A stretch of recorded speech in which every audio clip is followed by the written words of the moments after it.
Bismillahirrahmanirrahim.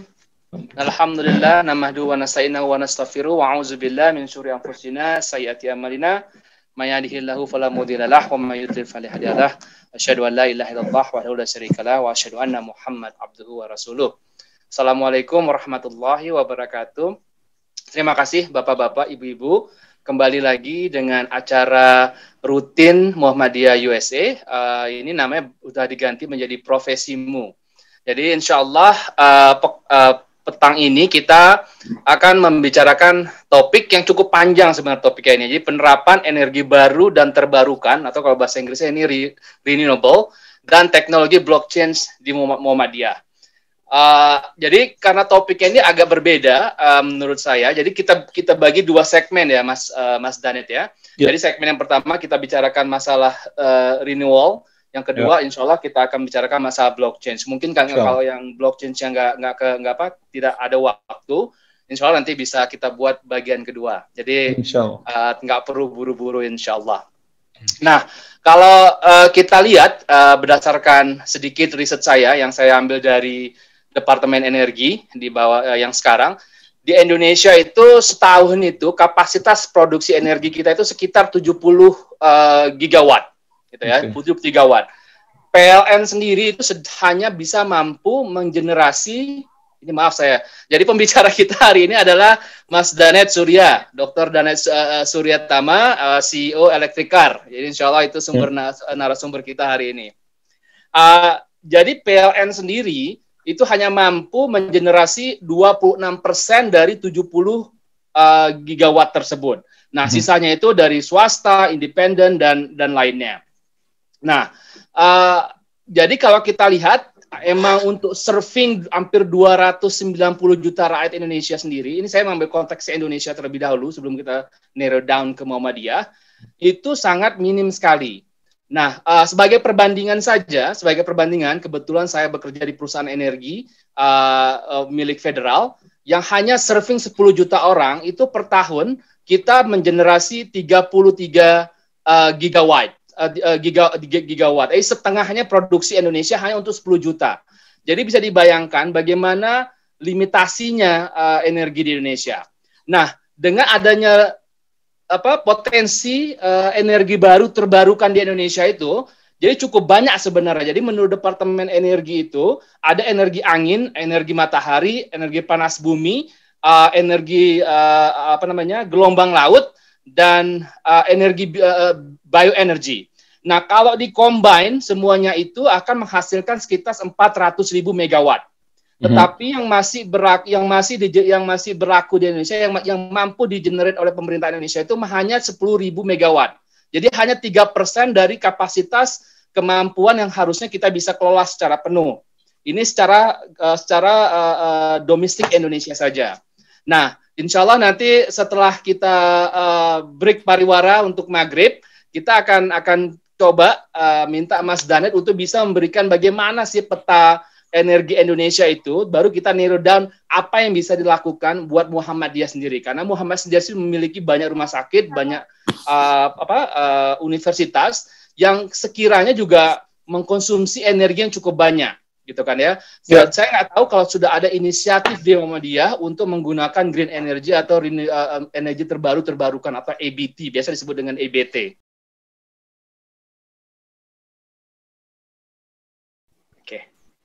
Kita mulai lagi, insya Allah.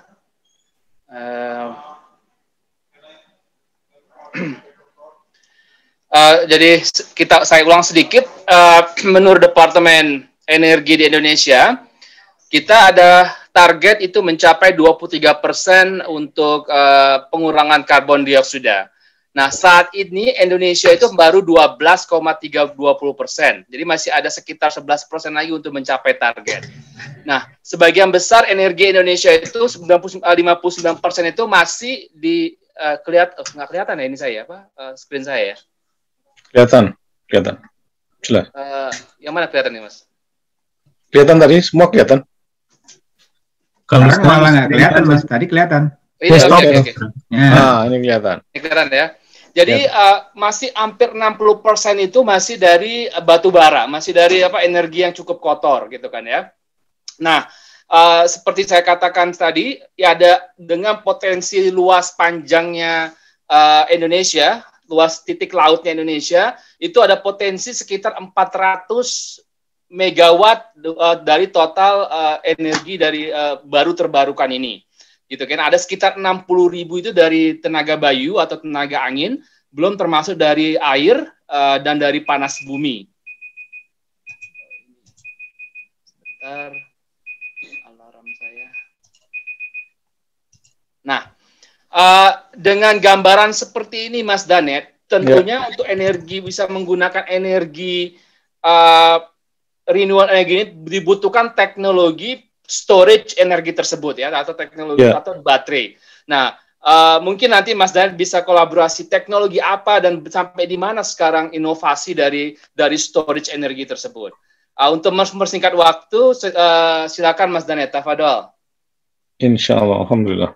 Assalamualaikum warahmatullahi wabarakatuh. Alhamdulillah. Alhamdulillah nahmaduhu wa nasta'inuhu wa nastaghfiruh wa na'udzu billahi min syururi anfusina wa min sayyiati a'malina. May yahdihillahu fala mudhillalah wa may yudlil fala hadiyalah. Asyhadu an la ilaha illallah wahdahu la syarikalah wa asyhadu anna Muhammadan abduhu wa rasuluh. Allahumma shalli ala Muhammad wa ala ali Muhammad. Amma ba'du. Selamat malam Bapak-bapak sekalian dan Ibu-ibu sekalian. Terima kasih atas kehadirannya malam ini. Saya akan menyampaikan beberapa hal yang kami lakukan selama beberapa tahun ini, terutama di bidang energi baru dan terbarukan, atau yang saya sering sebut sebagai the renewable energy atau clean energies, yang berbasis baterai atau solar baterai atau fuel cell. Nah, sebelum saya lanjutkan, saya selalu diberi pertanyaan seperti ini, dan pagi tadi juga sama. Jadi ada beberapa investor mau ketemu kami, mereka semua investor prinsipnya sama, mereka nggak suka dengan hardware, inginnya semua adalah software. Dan selalu mengatakan bahwa why do you have to do a lot of stuff from cars, buses, airplanes, blockchains, and everything. Saya ngomong, no, the idea is the entire technology is the same. The entire technology that we are building technologies are basically the renewable energy technologies. So it's based on battery or fuel cell. Now the application of those energies are the one that we've been building. When we show something to others, it's not about the application, it's about the technologies. Jadi teknologi yang kami tunjukkan ini bukan aplikasinya sebenarnya. Jadi yang kami tunjukkan adalah teknologi yang kami bangun selama ini, alhamdulillah. Jadi itu yang ingin saya sampaikan Bapak Ibu sekalian. Saya akan mulai dengan beberapa hal. Jadi mungkin tadi seperti yang disampaikan Mas Jimmy, awal pertama adalah energi baru dan terbarukan. Kemudian kira-kira harganya berapa. Terus kemudian kita melonjak ke blockchain. Terus kemudian dengan blockchain itu akan ada semacam 1 menit atau 2 menit semacam demo what to do, what we can do. So kita teruskan dulu. Oke. Mungkin bukan yang ini. Ada beberapa teknologi. This is the one. Jadi yang kami bangun selama ini, Bapak-bapak, Ibu-ibu, teman-teman sekalian mungkin sudah tahu semua, pernah melihat presentasi saya. Jadi kami membangun beberapa mobil elektrik sama fuel cell electric vehicles, dan kami juga mengembangkan lithium ion batteries, penggunaannya, aplikasinya di Indonesia dan Amerika. Di Cina dan di Amerika. Jadi untuk mobil kami membangun beberapa mobil bus, kemudian kendaraan biasa, passenger car juga. Kami semua ini basisnya cuma 2. Basisnya adalah berbasis battery electric vehicles dan fuel cell electric vehicles. Artinya fuel cell electric vehicle adalah kendaraan itu sekarang tidak hanya punya baterai saja sebagai sumber energi, tapi fuel cell. Jadi fuel cell itu adalah sel bahan bakar yang mengubah hidrogen menjadi listrik. Dan hidrogennya itu bisa disimpan dalam bentuk gas dengan tekanan tinggi atau dengan sebagai lithium hydrogen LH2. Jadi liquid hydrogen. Jadi itu yang kami bangun. Nah, selama itu kami juga mengembangkan yang lain dalam bentuk konsep dan sudah ready to go sistem plus the battery. Nah, battery ini mempunyai banyak manfaatnya. Nanti akan saya tunjukkan. Tapi yang jelas ini yang kami lakukan di Cina. Kami membangun electric bus, fuel cell electric buses. Bus ini kami kirim dari Amerika. Ada satu yang kami dari Amerika, ada beberapa yang dari Cina. Kemudian kami ubah menjadi bus fuel cell elektrik. Jadi busnya itu bisa di-charge dengan charging seperti mobil elektrik biasa, sebelah kanan sini, terus sebelah kirinya diisi fuel cell. Sebelum saya lanjutkan itu, saya akan tunjukkan dulu beberapa video seperti biasanya saya selalu melakukan ini. Karena untuk memberi gambaran apa sebenarnya, bagaimana teknologi ini mulai dari awal, overall overview of the entire thing. Jadi ini dulu tahun 2012. Ini mobil ini masih ada sebetulnya, meskipun sudah crash, ada yang kopinya, tinggal saya harus deploy lagi. Nah, ini yang kami lakukan di Cina. Dari membuat fuel cell electric vehicles. Terus kemudian kami ini semua mobil-mobil di dalam itu electric vehicles, busesnya itu. Terus kami tes, kemudian setelah kami tes, kami certify, kemudian ada COVID, jadi semua berhenti. Jadi prinsipnya, ini yang akan kami kembangkan insya Allah. Nah, ini yang sama saya deploy di Indonesia, roda 3 untuk 2 orang, harganya murah, antara 1.200, 1.700, di atas 2.000 USD. Untuk family yang di Indonesia yang daripada naik sepeda motor, naik seperti ini lebih terlindungi dari jika terjadi kecelakaan. Dan ini elektrik juga. Jadi kalau belok dia miring. Kalau ini untuk mainan. Nah, ini teknologi yang dikembangkan oleh partner dan kami untuk termasuk juga teknologi blockchain dari kami sendiri. Oke. Saya akan lanjutkan dengan busnya sendiri. Nah, ini bus yang ini dari Amerika, busnya. Kami bangun menjadi fuel cell elektrik. Kemudian kami tes, ada 2 fuel cell-nya, dari sekitar 66 kW total untuk fuel cell-nya saja. Busnya sendiri baterainya sekitar 300 kWh capacity. Jadi ini yang kami bangun. Proyek ini masih ongoing, cuma karena sekarang Cina itu tertutup sekali, ditutup, habis nggak ada, kita nggak bisa masuk. Kalaupun masuk harus di screening 2+1, 2 minggu isolasi plus yang dikontrol pemerintah plus 1 minggu isolasi yang dilakukan sendiri. Jadi practically 3 minggu. Di Cina itu karena COVID, ya istilahnya mereka vaccination rate-nya jauh lebih rendah dari Amerika. Tapi mereka lebih aman karena semua negara-negara itu ditutup. Dan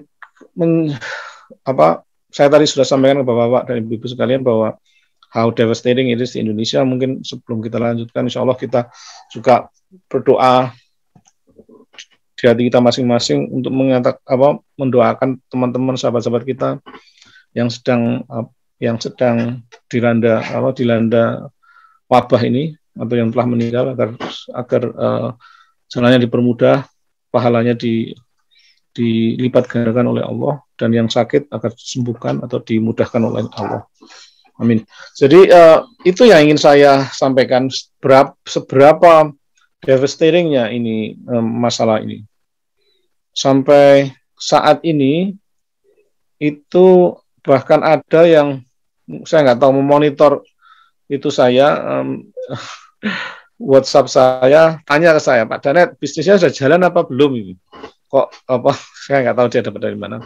Saya cerita Indonesia sedang habis-habisan, Cina ditutup, Amerika sudah mulai oke. Jadi prinsipnya cuma seperti itu aja. Jadi saya lanjutkan lagi karena masih ada banyak hal yang kita akan sampaikan. Oke, sini kembali lagi. Jadi ini yang kami bangun. Kami bangun dari Amerika, kirim ke Cina, kemudian dijual ke partner saya. Ada beberapa kendaraan lagi yang lain. Ini ada beberapa yang nggak kelihatan. Kami kerjakan mulai completely, totally redone or a little bit or just a fix. Pada saat yang sama kami juga membangun yang dinamakan jadi kami partner dari Thunder Sky Winston Batteries. Mereka membangun lithium ion battery, ferrum phosphate yang bentuknya prismatik seperti ini. Dan dipakai di mana-mana. Dipakai untuk solar power, integrated smart city yang ada di UC Riverside yang membangun kami. Plus naval applications, as well as robotics atau just normal application. Kami juga menjadi suppliernya US government, termasuk US Department of Defense, dan kami mengirim baterai ini ke Air Force bases atau ke ke fasilitas pemerintah Amerika. Saya mengirimnya pun sampai tidak tahu mau dipakai apa, tapi saya tahu dipakai untuk apa, untuk menjadi semacam power storage dari energi itu. Jadi principally yang kami bangun itu adalah dua hal, mulai fuel cell power bank seperti ini atau battery power bank. Nah, kalau yang partner kami di Cina itu bisnisnya dia juga membuat power bank ini yang bisa dijadikan mobile power unit, dan mobile power unit ini sangat baik untuk dipergunakan di daerah-daerah yang tidak terjangkau listrik atau daerah-daerah yang habis terkena bencana atau daerah-daerah yang terisolasi. Seperti di Indonesia istilahnya untuk daerah-daerah yang terpencil di kepulauan dan sebagainya. Chargingnya dengan berbagai macam cara. Ada mulai dari pakai solar, dengan wind, dengan kalau di Indonesia juga bisa dengan current dan sebagainya. Jadi so many alternatif untuk charging sistem ini. Dan sistem ini kalau di-charge dengan sistem yang yang tidak mengeluarkan GHG, greenhouse gas, akan menjadi sistem yang completely green. Dan ini yang kami bangun, partner kami bangun. Ada beberapa ini yang dibangun oleh salah satu partner kami di Czech Republic. Ini dalamnya bentuknya power generator itu tadi. Dan ini power generator yang dipakai untuk memberi pasokan listrik di dalam gedung. Jadi bentuknya seperti ini. Seperti buku dalam sel ya. Nah, kelebihan dari prismatik yang kami punya dibanding dengan let's say Tesla Power Source, Tesla Power Bank, itu adalah ini.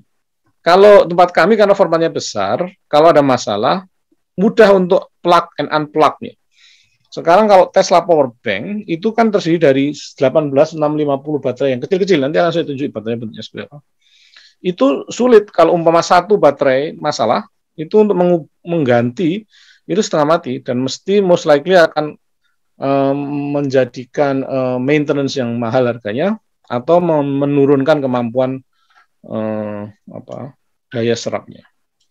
Jadi itu dapat diisi dimasukkan ke dalam semacam kontainer baterainya, terus kemudian solar panelnya dimasukkan dalam kontainer juga. Ini dideploy dengan cepat, terus disambung ke baterai, bisa deploy di daerah yang sulit dijangkau listrik, daerah bencana atau daerah-daerah terpencil. Jadi ini prinsip untuk energi baru dan terbarukan seperti ini. Ada yang kami lakukan juga, ada beberapa, tapi kalau ini yang kami lakukan dulu dengan Department of Defense, bukan di Amerika ya, di Indonesia, tapi tidak jadi. Mereka nggak punya duitnya. Jadi membangun yang dinamakan hybrid electric tank. Jadi, bentar saya terusin lagi. Oke. Nah, untuk baterainya sendiri, sebentar saya. Saya mau lihat ya ini. Jadi untuk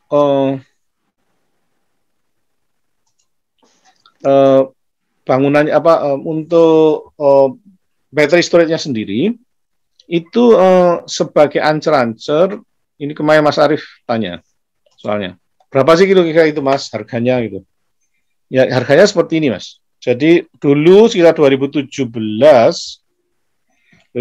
kami menyampaikan ini beberapa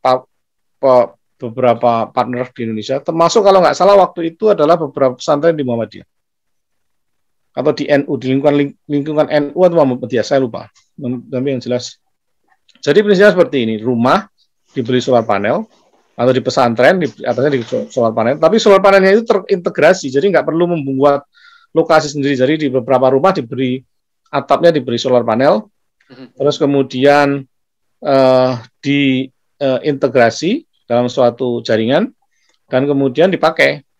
Nah, pemakaiannya ini kalau kita kelebihan kita akan kirim ke PLN, kalau kita kekurangan kita bisa ambil juga. Nah, prinsip yang dilakukan di Indonesia belum mampu melakukan itu. Mengirim ke PLN itu masih sulit atau dipersulit, saya nggak tahu sistem, atau mungkin karena keterbatasan instalasi. I'm not talking about PLN yang daerah yang di perkotaan yang memungkinkan PLN melakukan itu. PLN akan membuat hal seperti itu. Tapi kalau daerah-daerah yang terpencil agak sulit. Untuk rumah-rumah biasa di Indonesia itu rata-rata rumahnya kan sekitar di bawah 2.000. Jadi naikkan itu saja sudah sulit. Harus ada terjadi perubahan sistem atau pakai token. Nah, kalau saya buatkan kemarin itu untuk sistem 5 kV ampere. Jadi 5 kV itu adalah 5.000 volt ya.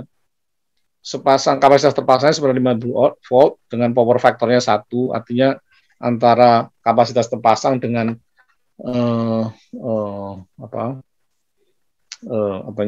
kapasitas baterai itu sama. Jadi ada semacam solar panel sebesar 5 kVA juga, 5 kV, junction board, inverter dan sebagainya termasuk instalasi. Harga yang kami tawarkan waktu itu 6.220 USD, belum termasuk ongkos kirim dan biaya masuk ke Indonesia. Kalau ini sesuatu yang agak sulit diperkirakan. Sebagai di estimate ya. Iya. Jadi untuk kalau kita hitung-hitungkan selama dalam jangka waktu 5 tahun, sistem ini dapat dijual ke PLN dan memperoleh return on investment dengan penjualan sebesar 13,37 sen per kWh. Ya, itu lebih murah daripada PLN yang harga dari PLN waktu itu sekitar 15 sen per kWh. Jadi sistemnya itu dalam waktu 5 tahun sudah kembali investmentnya. Kalau bila terpasang dengan baterai lithium sebesar 10 kWh, 10 kWh itu bentuknya semacam buffet kecil gitu, mungkin tingginya nggak sampai 1 meter, panjangnya tingginya terus lebarnya sekitar mungkin 60 atau 70 cm, kedalamannya mungkin sekitar 30-40 cm. Jadi nggak banyak, kecil-kecil bisa ditaruh di garasi atau di sebelah rumah, atau di dalam bagian dari rumah. 10 kWh, harga kembali setelah 5 tahun adalah 20,1 sen per kWh. Jadi kalau ini dijual ke PLN, sebetulnya masih untung yang punya. Buat satu, kemudian dijual ke PLN, atau caranya buat, kemudian nggak dipakai, nggak dijual ke PLN, tapi dipakai terus, itu untung.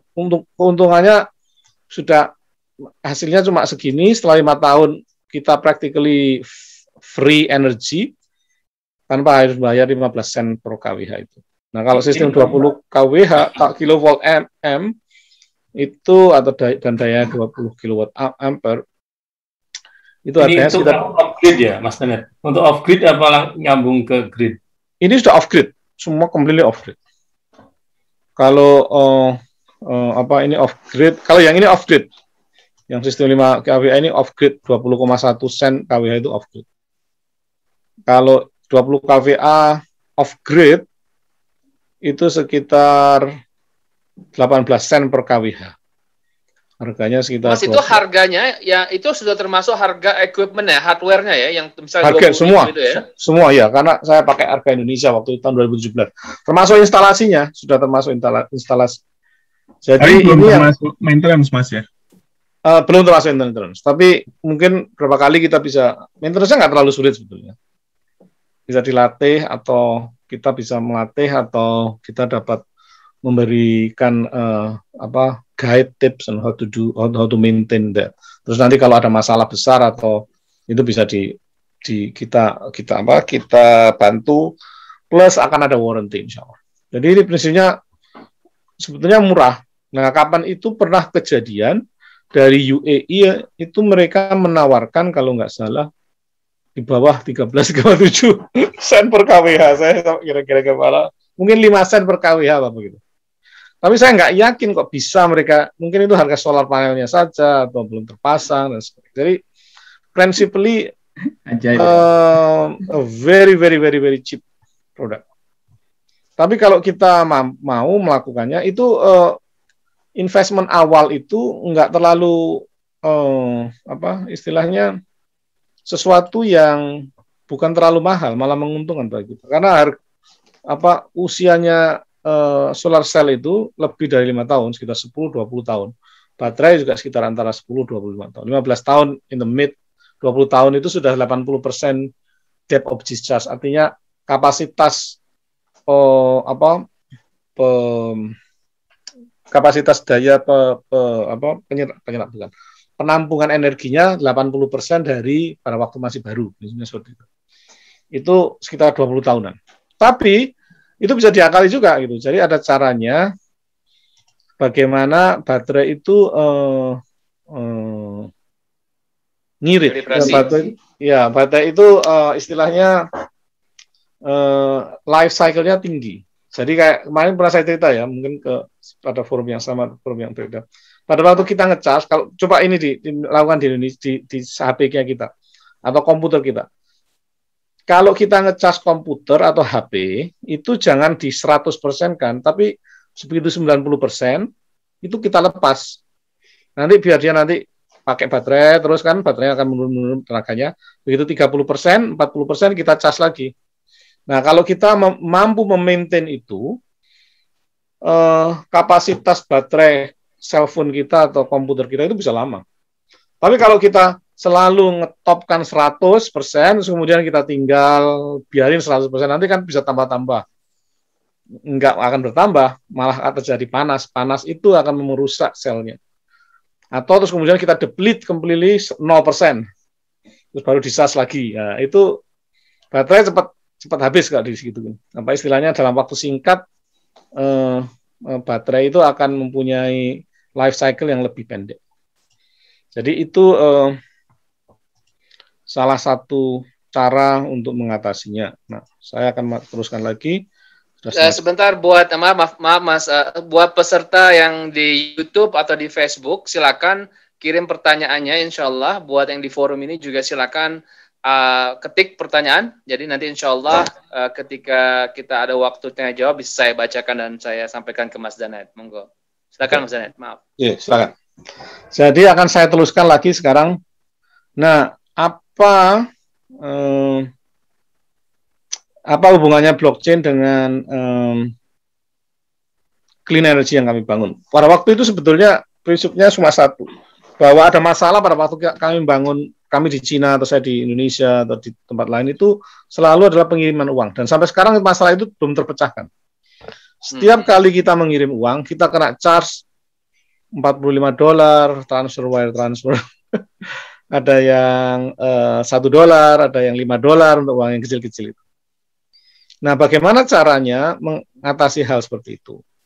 Nah, itu yang kami pikir aja sampai pentok ke ini, blockchain technology. Blockchain technology itu prinsipnya dari awal adalah bagaimana sebenarnya ledger, caranya Bitcoin itu yang dipakai oleh mereka adalah komputernya itu hanya pencatat buku, siapa pinjam siapa, siapa ngirim ke siapa, siapa dapat siapa. Ya, itu semua dicatat oleh ledgernya, itu makanya dinamakan ledger.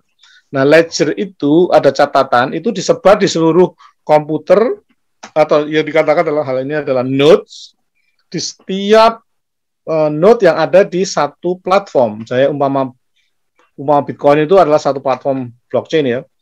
Itu semua node, semua komputer yang ada yang ikut di situ, itu mencatat ledger itu. Dan dia punya catatannya. Kita bisa ngecek, bisa scan, bisa track dan segala macam. Nah, setiap kali mereka mencatat itu catatan itu digabungkan dalam satu blok. Dan setiap bloknya itu nanti akan digabung-gabung dengan blok sebelumnya. Makanya dengan blok yang di-chain dengan blok sebelumnya menjadikan blockchain. Nah, siapa yang memenangkan undian, ada semacam undian atau sayembara di setiap kali blok itu harus di-resolve isunya mathematically, itu memperoleh reward sebesar, tergantung ada yang berapa. Dulu awalnya mungkin sekitar 1 Bitcoin atau berapa Bitcoin, sekarang mulai mengecil. Used to be 1 token kalau nggak salah. Bitcoin, ya dalam beberapa Bitcoin. Nah, itu dan itulah yang dinamakan mining. Jadi nodes itu adalah miners. Ada beberapa node, ada node yang berfungsi sebagai miner, ada node yang punya fungsi yang lain lagi. Tapi prinsipnya mereka akan dapat duit karena melakukan itu. Nah, masalah utama adalah energi yang dipakai untuk mining ledger itu sekarang semakin lama semakin besar dan membuat istilahnya mengotori udara, apalagi kalau dibuat dari batu bara, non-renewable energy. Jadi ada antagonisme antara clean energy movement dengan blockchain movement. Blockchain itu mengotori, clean energy berusaha membersihkan. Nah, sebetulnya kalau saya dari perspektif yang saya punya sendiri, itu bukan sesuatu yang saling antagonis. Itu adalah sesuatu yang harus dipecahkan, yang artinya bahwa ada kesempatan dari clean energy people untuk mengatasi, menyelesaikan masalah blockchain ini dari sisi energi yang dipakai. Karena kalau enggak, semakin mahal, enggak untung orangnya. Jadi salah satunya adalah menggunakan solar panel, fuel cell, dan segala macam. Ini terlihat pentingnya sekarang setelah ini. Jadi, pada waktu kita COVID kemarin, completely kita realize bahwa semua transaksi itu lebih baik dilakukan pakai self distancing, no contact transaction. Dan blockchain itu adalah sarana yang dapat melakukan ini. Mulai kita membayar membayar transaksi di supermarket, membayar orang beli kafe, beli Starbucks dan sebagainya. Nggak perlu lagi pakai kredit card yang kita swipe-kan atau kita tap-kan ke alatnya itu. Alat kredit card dan itu masih kontak. Kalau dengan sistem yang baru itu dengan HP ini aja. Jadi HP-nya kita scan-kan gitu di atasnya, scannernya sudah selesai. Berapa kita kirim, berapa kita dapatkan. Dan itu adalah salah satu kenapa di industri 4.0 atau industri 5.0 sekarang itu masalah utama yang harus diselesaikan. Kalau mau baca-baca blockchain, ini saya ada. Tapi it's not something that ini yang lain. Oke. Jadi yang kami lakukan, masalah utama waktu itu adalah bagaimana mengirim sistem pembayaran, bagaimana membangun sistem pembayaran yang contactless, tidak ada kontak. Pertama, yang kedua adalah bagaimana melakukan tracking sistem pengiriman barang. Jadi kalau yang kami propose saat ini adalah melakukan secepat mungkin melakukan manufacturing kendaraan-kendaraan clean energy kami. Tapi pada saat melakukan itu ada masalah lagi yang timbul, yaitu tracking parts dan tracking process. Proses tracking dan part tracking itu adalah masalah besar dan masalah utama di setiap manufacturing effort. How and why is because partnya itu banyak berjalan kesana kemari. Nah, itu salah satu salah satu isu yang bisa di-resolve dengan adanya blockchain itu. Jadi kita melakukan scanning, mungkin saya nggak kelihatan di scan gitu partnya dengan ada QR code-nya atau pakai RFID. Kalau saya pakai QR code ya, QR yang diisi itu masih novel teknologi ini yang saya sampaikan. Itu akan menunjukkan part itu miliknya siapa, dikirim ke siapa. Kalau ada sequence pemasangan part itu bentuknya kayak apa gitu. Jadi itu yang kami lakukan sekarang ini. Tapi prinsip awal utama yang kami ingin tunjukkan adalah pengiriman uang itu tadi. Pengiriman uang yang antar negara plus pengiriman uang yang lintas negara. Caranya bagaimana? Nah, jadi dari HP ke HP, prinsipnya jadi seperti Jadi kita punya HP, terus yang punya HP itu kita sign up dengan sistem kami, kemudian melakukan deposit seperti biasa, terus kemudian dapat memperoleh token. Bisa kami masih saya namai token FCV lah istilahnya. Nah nanti kalau saya mau membayar jasa membeli barang atau mengirim uang, itu tinggal saya ngirim dari HP ini, saya kirim ke lewat app-nya ini. Mas Arif juga tanya front end-nya seperti apa. Yang kami bangun ini masih back end. Front end-nya ternyata sudah kami kerjakan juga, cuma masih very rudimentary. Jadi masih pakai sistemnya mereka. Jadi front end-nya itu GUI-nya seperti ini, nanti tinggal mengirim tokennya ke teman saya gitu. Ada misal mau ngirim uang ke Indonesia itu. Dari sini dikirim ke Indonesia, di Indonesia sampai dapat. Dan di Indonesia bisa diuangkan atau disimpan dipakai untuk melakukan transaksi yang lain. Gitu. Jadi prinsip yang kami lakukan yang berbeda dengan yang dilakukan oleh blockchain mulai dari Bitcoin, Ethereum dan sebagainya itu adalah ada beberapa hal. Pertama, yang kami lakukan itu tidak memerlukan kita untuk masuk ke market, istilahnya cryptocurrency exchange market. Exchange market itu masalah utama adalah terjadi yang dinamakan penggelembungan nilai atau nilai jasanya itu tinggi sekali. Jadi kalau kita beli Bitcoin kan habis naik turun setengah mati. Sekarang mungkin sekitar 35.000. Kalau kita beli dari exchange market, harganya nggak 35.000 USD satu Bitcoin, tapi sekitar 36.000 atau 37 kayak gitu. Demikian juga dengan Ethereum. Ethereum itu sekitar 2.100. Itu kalau kita beli ya sekitar 2.100 berapa. Nah, itu pertama. Yang kedua, terjadi yang dinamakan fluktuasi harga. Nah, kalau kita tahu fluktuasi dari Bitcoin, XRP, Ethereum ini sangat tinggi sekali, mulai bisa menggelembung setinggi saya kemarin itu 64.000 terus turun lagi 34.000. Saya waktu itu mulai saya masuk sekitar 8.000 atau 9.000, saya biarin sampai 38.000, habis itu saya terlalu lama ini, saya keluar. Ternyata setelah keluar dia naik sampai 64.000. Setelah biarin, oke, it's fine, it's not my money. Jadi prinsipnya adalah kita yang kalau sistem yang kami bangun itu buka di GUI-nya kami sendiri, buka rekening, terus kemudian mengirim duitnya, terus dapat e-wallet-nya, sudah setelah e-wallet tinggal ngirim dananya. Sudah nggak melewati exchange market exchange lagi. Yang ini bukan ya. Jadi ini akan saya tunjukkan. Bentar, sini sebagai contohnya, salah satu contoh. Jadi seperti ini. Ini adalah DApp-nya, decentralized app-nya, GUI-nya, tapi masih rudimentary, miliknya Electrica. Kita bisa ubah namanya, kontraksnya ada di sini, bisa kita baca, kita kirim. Nah, umpama ini saya punya, ini namanya, kalau saya ini MetaMask, ini adalah ini rekening saya cek ya.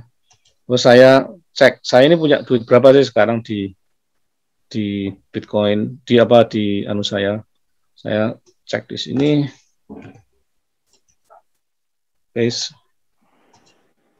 Oke, saya punya entap 34 million. 349 million koin. 349 koin ini bisa saya hargai macam-macam. Mulai saya hargai sebesar 1 dinar emas, saya hargai sebesar $1, saya pack dengan $1, saya hargai 1 Bitcoin. Nah, koin inilah yang akan saya kirim ke tempat lain. Nah, sekarang umpama saya punya teman di Indonesia.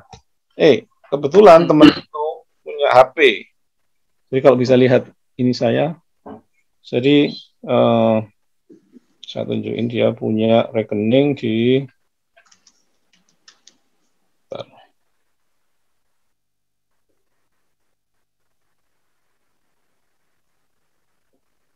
Oke. Jadi kalau bisa kelihatan ini teman saya ini di Indonesia ini. Dia punya rekening, dia minta ke saya, "Mas, kirim aku duit 1.000 FCEV atau 1.000 coin." Oke, tak kirimi ya. Nah, saya masuk ke GUI saya ini. Kemudian saya masuk ke XBB. Oke, saya kirimi dia sebesar 1.000. Oke. Ini kan di sini masih 1.000. Bisa kelihatan nggak ya di HP ya? Agak kecil, nggak kelihatan, Mas. Kelihatan ya? Agak ke bawah, Mas. Agak kedekatan, nggak kelihatan. Oke. Mungkin di screen-nya diterangin kali, Mas Danet. Diapain? Diterangin? Iya. Mohon maaf. Gelap. Oke. Ini kelihatan, Mas? Iya, kelihatan sekarang. Nah, itu yang paling bawah itu kan harganya, teman saya itu punya 1.000. Dia minta 1.000 lagi. Nah, oke, saya dari Amerika ngirim. Sekarang saya kirim dari sini. Saya kirim, boom. MetaMask-nya keluar. Biasanya langsung saya kirim dari MetaMask itu juga bisa, cuma ini MetaMask ini diupdate terus dia rewel. Diupdate oleh mereka sendiri terus mereka rewel. Nah, transaksinya ini sudah transaksi, saya sudah mengirim 1.000. Kita tunggu sebentar. Ini token yang dikirim apa, Mas? Bitcoin atau bisa macam-macam? Saya bisa ngirim Bitcoin, bisa ngirim Ethereum, saya membuat token sendiri. Teman saya di Indonesia. Kasih. Besar 1.000. Nanti bisa di-swap gitu sama token sama Bitcoin yang apa sama yang lain gitu. Bisa di-swap atau bisa dijadiin duit dan segala macam. Oke. Mas Jimmy pengennya Dogecoin itu. Oke. Sekarang saya lihat kan, ini sudah sampai ini. Sudah 2.000.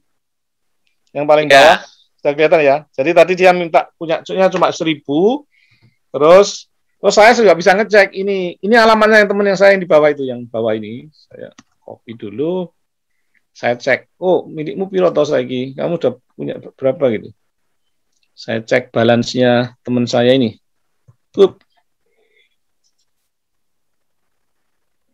Ya, sudah 2.000 sekarang. Jadi dari biasanya 1.000 sekarang sudah 2.000. Dia setelah ini dia bisa ngirim kemana-mana. Jadi bisa dikirim ke mana? Ke temannya, ke saudaranya. Bentuknya koin itu bisa dipakai sebagai alat transaksi pembayaran. Jadi antar orang melakukan pembayaran, sistem transaksi itu pakai koin itu.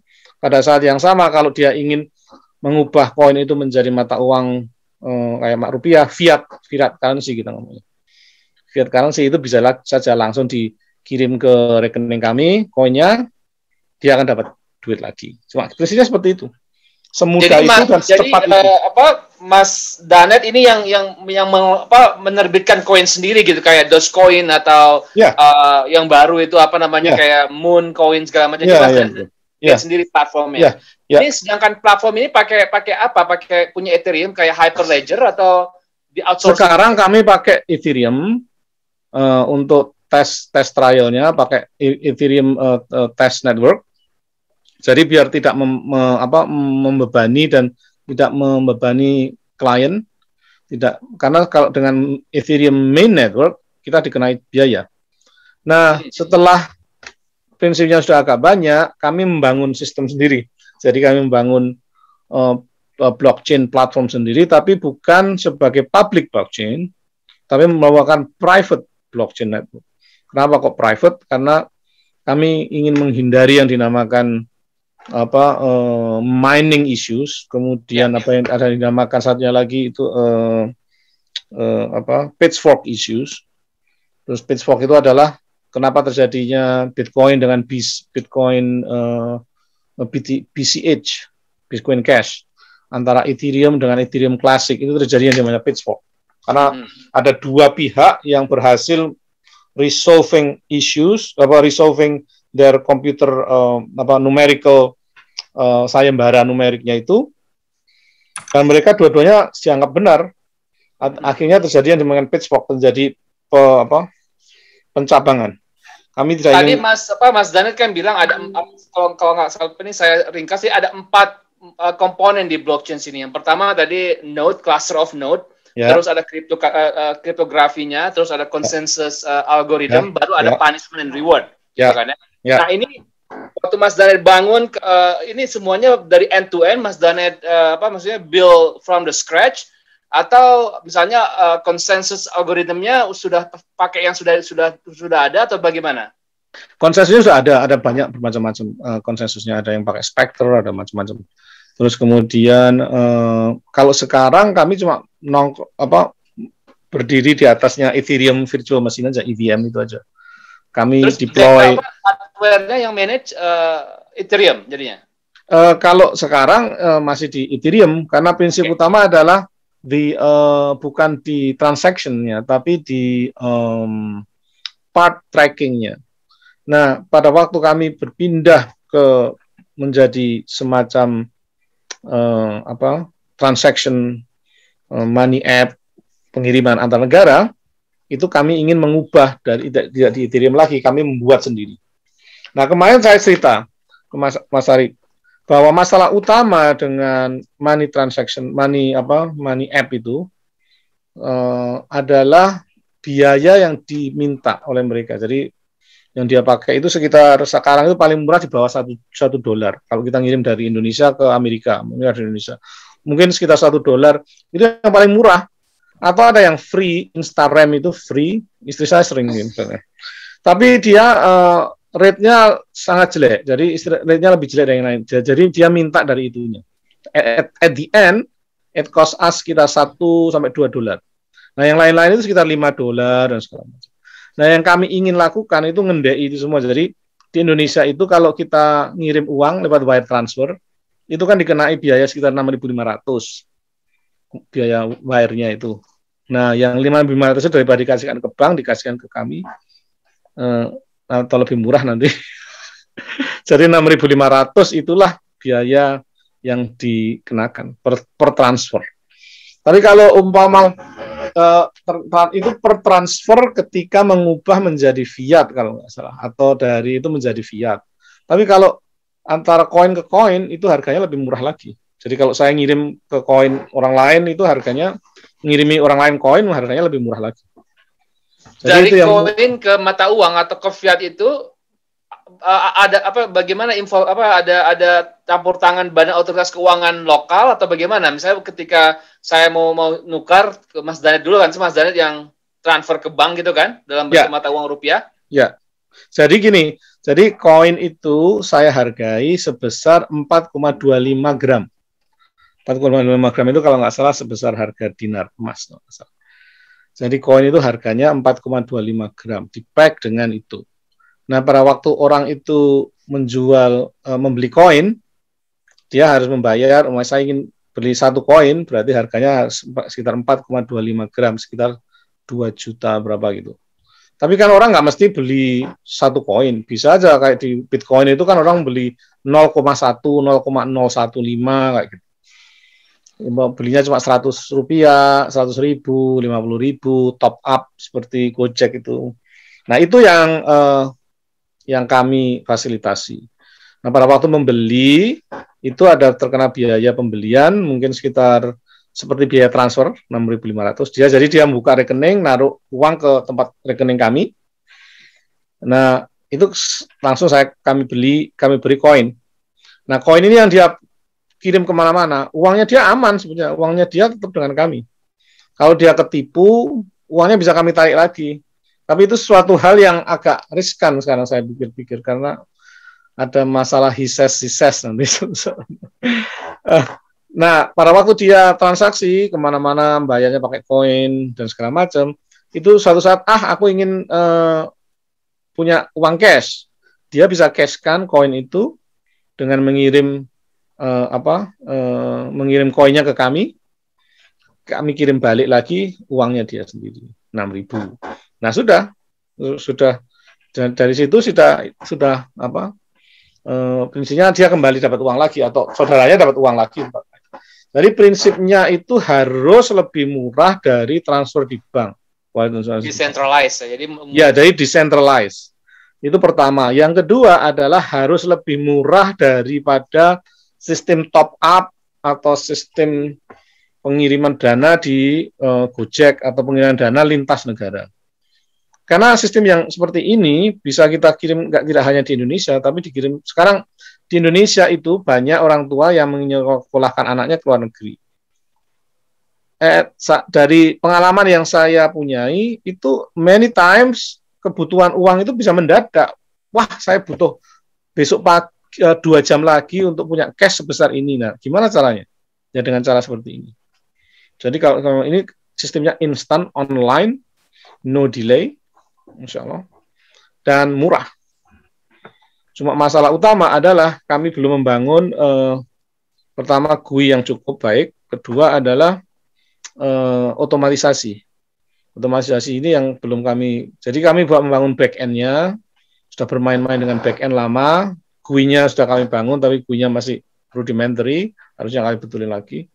Dan itu GUI-nya dari electric car, dari EVM. Terus kemudian belum ada otomatisasi.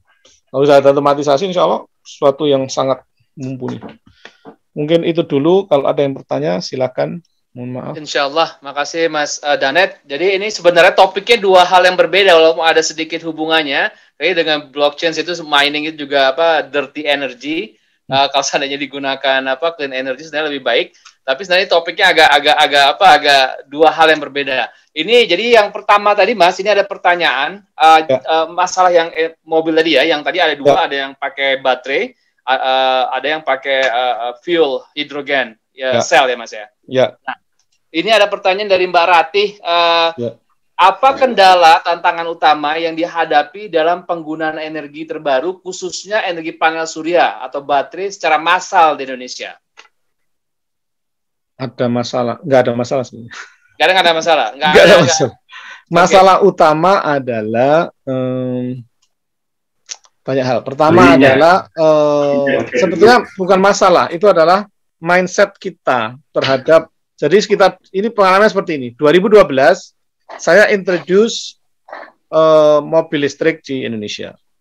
Waktu itu prinsipnya seperti ini. Tapi yang saya lupakan pada waktu itu adalah melakukan edukasi terhadap masyarakat Indonesia. Apa sih mobil listrik itu? Cara nge-charge-nya gimana? Cara running-nya gimana? Dan sebagainya. Waktu itu kami terlalu sibuk dengan melakukan elektrifikasi, membangun kendaraannya sendiri. Lupa bahwa ada satu sisi yang harus kami lakukan, yaitu edukasi masyarakat. Persis seperti juga dengan solar power. Solar panel, solar power, solar energy baru dan terbarukan itu masih butuh yang dinamakan edukasi terhadap masyarakat, di mana kita harus memberi pencerahan ke mereka bahwa ini loh seperti ini teknologi itu. Ini keuntungannya seperti apa? Mungkin awal initial cost-nya lebih agak tinggi, tapi kalau kamu hitung selama 5 tahun, itu setelah 5 tahun sampai 15 tahun kemudian itu free energy. Sudah balik tikel-tikel ke berapa kali gitu. Jadi kalau investasi awalnya bagaimana? Apakah panel itu sendiri harganya sudah karena udah mass production, economic of scale, harganya harus sudah turun ya Mas ya? Murah ya, murah sekali. Dengan sekitar 10 tahun yang lalu kan ya? Oh iya ya, sekarang sekitar 0.29 per watt kalau nggak salah. 0.29 cents, 0.29 USD per watt. Apakah Indonesia sudah punya kapasitas untuk produksi material tersebut? Ada yang sudah ada produsennya, tapi masih ada juga yang belum. Tapi ada beberapa produsennya. Dan Indonesia itu ada satu ahli teman saya, Pak, yang di Pak saya, Pak. Itu ahlinya solar panel di Amerika. Beliau. Ada 2 orang sebetulnya. Mas ini teman kita sendiri sudah. Di Sunpro ya kerjanya. Salah? Di Sunpro itu. Iya, betul. Yang di ini loh di Ohio, Mas apa ini 2 orang. Oh, Mas Sutris Warsito. Bukan, Mas Warsito kan ahli ECCT. satu lagi, dua orang masih di sana sekarang. Yang istrinya baru meninggal, Mas apa? Aduh. Mas Dwi ya? Bukan, satunya lagi yang istrinya baru mengenal Mas apa ini? Yang dulu tinggalnya di Toledo, sama yang satunya lagi satu yang tinggalnya di Columbus. Itu saya mau maaf ini, saya kalau apa? Mas Gareth. Mas Gareth. Ya, Mas apa ini? Mas apa ini? Gerisa. Gary, Mas Gerisa. Kang Gary sama satunya lagi. Mas apa lagi itu? Kang Gary bukannya IT? Ya, tapi dia bekerja di solar panel. Oh, Solar First company-nya, yes. Ya, dia tahu seluk-beluknya solar panel. Terus kemudian satunya lagi, itu ahlinya dia. Super ahlinya. Ya. Nah, kalau di Indonesia sudah ada, dan saya punya partner juga, tapi ya begitu, istilahnya kadang-kadang kita gimana ya, agak sulit juga gitu. Tapi prinsip utama kalau kita mampu membangun, jadi kalau prinsip saya itu seperti ini. Prinsip dagang antar negara itu adalah baik. Dalam arti, pada waktu kita melakukan prinsip dagang, prinsip bisnis, itu terjadi yang dinamakan dua hal. Pertama adalah kerjasama, yang kedua adalah friendship. Kalau kita melakukan kerjasama, kalau kita tahu loh ya, tidak satu negara berusaha mengangkangi satu negara yang lagi atau mengakali gitu. Kalau kita bersama-sama, itu kita akan membentuk dua hal. Bisnis, plus friendship. Nah, friendship itu carries a lot. Dan kalau saya, dari pengalaman saya dengan teman-teman saya yang di Cina, they are not just only very nice, they would love to help. Malah mereka itu kemarin ingin membuat pabrik baterai di Indonesia. Cuma masalahnya partner yang di Indonesianya ingin dapat more dari yang di Cina. Saya sampai pusing. Not the Chinese one to Chinese. Oke, terserah kamu mau minta apa. Jadi harusnya mutual ya, Mas ya. Exactly. Ini ada pertanyaan, ada dua orang yang raise tangan. Satu yang pertama, coba silakan Pak Cak Salahuddin, silakan. Cak Udin, gimana kabarnya? Assalamualaikum. Waalaikumsalam, monggo. Wis suwi gak melo. Iya. Acara disampean. Aku tadi barusan masuk pas Mas Daniel nerangin masalah tokennya tadi ya. Iya. Jadi kan mendompleng di Ethereum berarti consider as a token kan? Ya. Kok mirip ini ya? Berarti kalau sengaja dibuat stable berarti model kayak USDT Tether atau USD coin kayak gitu ya konsepnya. Mau dibikin stabil tapi gitu. Agak beda dikit. Ya. So silakan. Pertanyaannya gimana, Mas? Oh ya itu aja. Jadi konsepnya mirip kayak Tether gitu ya. Ya, jadi ada USDT atau USD mirip USD coin atau USD atau Tether segala macam. Yang dinamakan stable coin. Nah, prinsip stable coin itu dia di-peg dengan USD. Masalah utama dengan stable coin adalah sebenarnya mereka tidak stable. Karena USD itu nilainya berfluktuasi sendiri. Jadi sebenarnya mereka juga berfluktuasi, tapi tidak berfluktuasi sebesar seperti Ethereum atau Bitcoin dan sebagainya. Yang betul itu di-peg dengan sesuatu seperti kalau di dalam kalau yang saya lakukan itu di-peg dengan nilai emas 4,25 gram of pure gold. Itu stable. Kapanpun dia juga stable. Yang lain akan berubah-ubah, nilai dolar, nilai rupiah. Yang nggak stable itu bukan nilai mata uangnya, tapi nilai-nilai mata uang. Berarti karena underlying-nya emas tadi kan, berarti kan? Iya. Konsepnya. Oke. Dan pertanyaan kedua berarti tadi kok kedengeran menghindari exchange ya. Jadi tapi mining kan tetap jalan kalau memang memakai Ethereum platformnya kan berarti juga tetap ngikut miningnya juga dong. Pada waktu awal sekarang ini yang kami lakukan itu kami tidak ikut EVM yang the real EVM. Kami ikut yang dinamakan the test network. The test networknya Ethereum ada beberapa, ada banyak sekitar 5 atau 6. Nah, itu yang kami masukkan di situ. Kami juga punya yang di main Ethereum network. Cuma masalahnya kan kita berada di platformnya Ethereum. Otomatis itu kan nongkrong di atasnya Ethereum. Nah, kalau di test network dia free cuma untuk testing aja. Kita nggak terkena biaya ini dan itu. Tapi begitu nanti volume naik adalah kami ambil itu semua, kami buat network sendiri, tapi tertutup. tidak terbuka, makanya dinamakan sebagai private blockchain network. Nah, kelebihan dan kekurangan private blockchain network itu macam-macam. Tapi salah satu kelebihannya adalah tidak perlu mining. Ya, kalau yang public blockchain itu mesti harus di mining karena dialah yang melakukan, yang memotori gerakan itu ya public mining itu. Ya.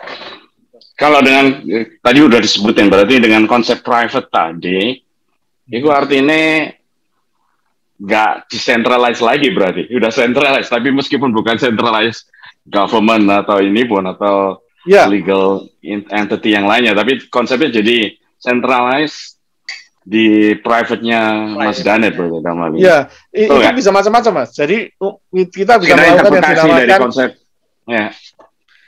decentralized dan centralized itu kan sebetulnya asalnya adalah dari terkonsentrasinya sistem komputer itu atau nodes-nya itu ada di mana. Dan kemudian itu beda pertama dari antara decentralized sama centralized. Jadi kalau server kita berada di satu rumah atau satu bangunan atau satu kota, itu dianggap sebagai centralized. Nah, kalau server kita atau nodes kita itu tersebar di beberapa negara, itu sudah decentralized. Itu pertama. Yang kedua adalah jika nodes tersebut di manage oleh orang lain, tidak sama orang, tapi mempunyai sistem yang jelas. Jadi itu sudah decentralized.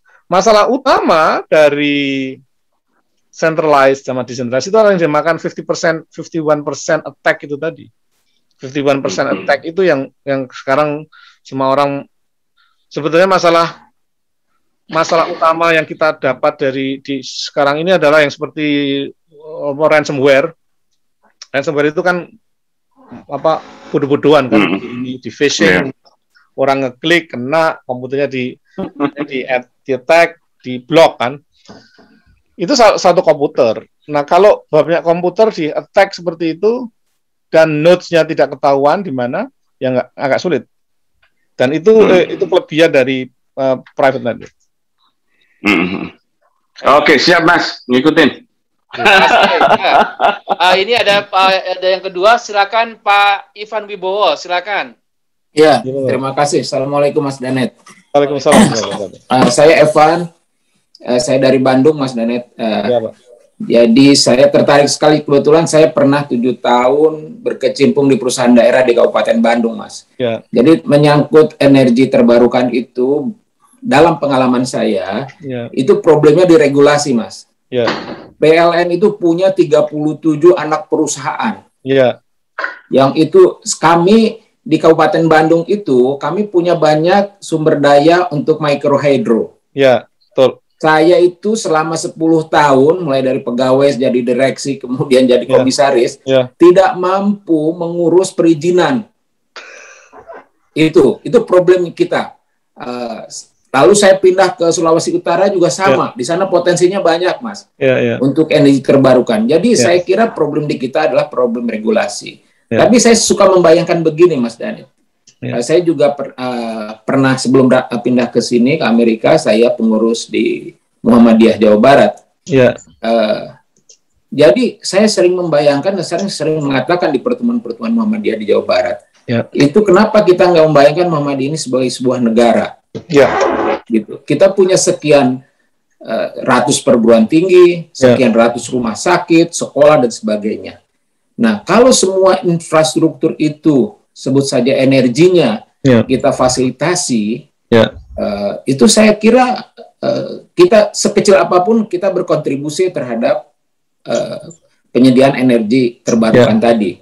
Nah, dan yang saya pernah ikut di satu pertemuan, itu dana pensiun perguruan tinggi Muhammadiyah se-Indonesia saja, Mas, itu ada 5 triliun, Mas. Yang dikelola oleh 4 perusahaan fund manager.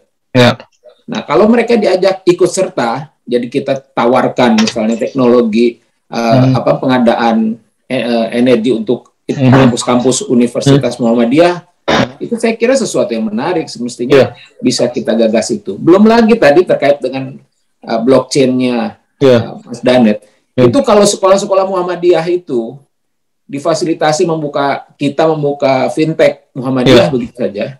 Itu kan anak-anak itu nggak perlu bayar uang sekolah gitu. Atau misalnya lazismu itu bisa lebih maksimal kan? Betul. Saya pernah menggagas itu bekerja sama dengan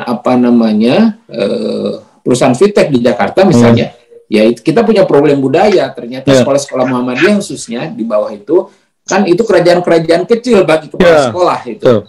Nah, namun saya kira perguruan tinggi dan majelis kesehatan yang mengelola rumah sakit Muhammadiyah itu sudah lebih maju karena semua dikelola dari pusat. Nah, kira-kira ada nggak Mas sebuah konsep gitu yang bisa secara aplikatif, saya orang teknologi yang bisa menghubungkan itu. Kalau itu bisa luar biasa. Semua misalnya ekosistem Muhammadiyah ini dikelola oleh sebuah blockchain misalnya, kemudian semua infrastruktur Muhammadiyah yang fisik itu energinya bisa kita gantikan dengan energi yang lebih baik, lebih bersih, lebih ramah. Saya kira ini sebuah bukan hanya persoalan bisnis saja, tapi kontribusi kita bagi kemajuan Indonesia. Kira-kira menurut Mas Danet gimana peluangnya itu? Peluangnya, terima kasih Mas Eka. Jadi kalau saya lihat Muhammadiyah itu adalah suatu ekosistem, tidak hanya suatu konglomerasi atau suatu masyarakat atau sistem, tapi adalah suatu ekosistem yang sebetulnya sudah independen. Jadi antara bisnis-bisnis, unit-unit bisnis Muhammadiyah itu sudah dapat melakukan transaksi di antara mereka sendiri. Jadi ada banyak hal yang dapat dilakukan. Tapi yang secara prinsip bisa dua hal. Pertama adalah pengaturan energi. Pengaturan energi itu kalau sekarang umpama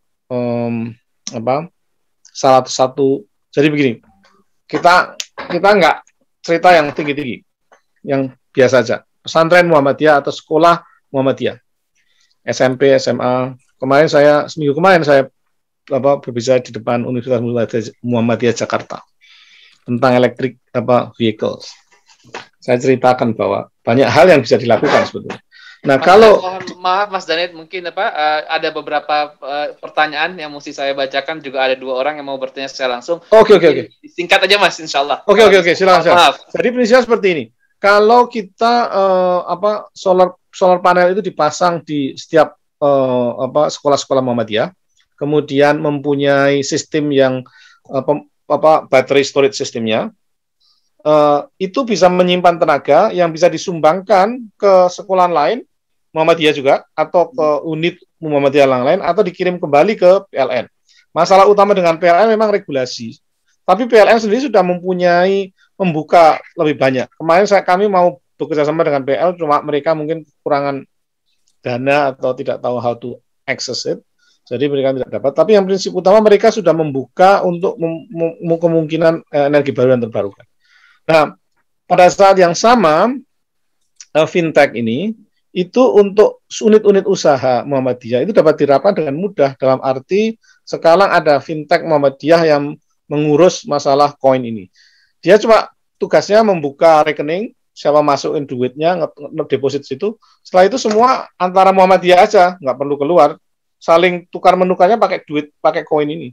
Itu sudah menghasilkan banyak pendapatan sendiri. Plus nanti orang tua, pembayaran dan segala macam, sekolah, itu lewat sistem kayak gini. Itu sudah menghasilkan 6.500, saya cerita Mas Arief kemarin, 6.500 per 1.000 transaksi sudah satu hari 6,5 juta.